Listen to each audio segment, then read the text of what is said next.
Umakyat na sa 26 ang naiulat na nasawi sa magkakasunod na pananalasa ng bagyong Mirasol, Nando at Opong at ang hanging habagat ayon sa National Disaster Risk Reduction and Management Council.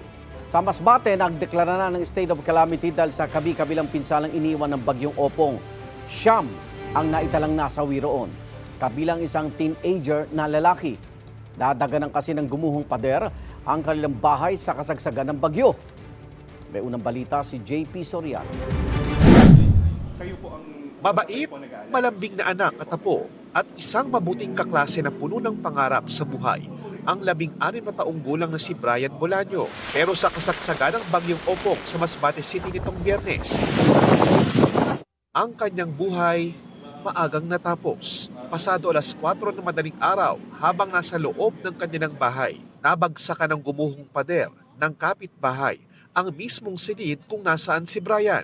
Kwento ng ama ni Brian na isang bumbero mula sa BFP Masbate, malakas man ang bagyo, kampante siyang iwan ng anak at lola ni Brian sa bahay dahil sementado at protektado ang pundasyon nito. Nag-duty pa raw siya noong madaling araw ng Biyernes para tumulong bilang contingency sa mga binagyo. Natawagan pa raw niya ang lola ni Brian bago mag-alas 5 ng umaga at sinabing okay naman ang kanilang lagay kahit malakas ang hangin. Hanggang sa nakatanggap ang ama ni Brian ng tawag, kailangan niya raw bumalik dahil nabagsakan ng pader ang kanilang bahay. Dinala sa ospital si Brian at sinikap i-revive ng mga doktor. Ako mismo, ni-revive ko pa rin yung anak sa sobrang ko na hindi ko matanggap. Sa ang iniisip ko, hindi ko susukuan yung anak ko. Pero hindi na talaga. Wala na talaga.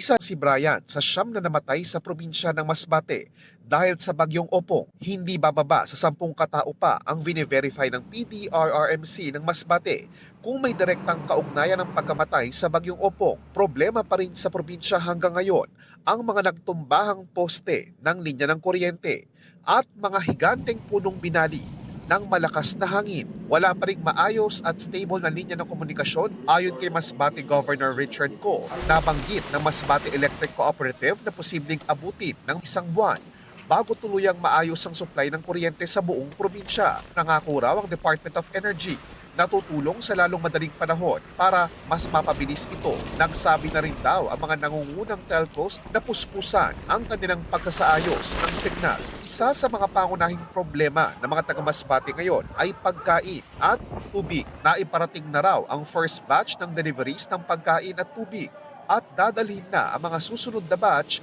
sa mahigit 20 bayan ng Masbate na isinailalim na sa state of calamity. We assure them that we will do our best na matulungan sila. We will do our best to recover.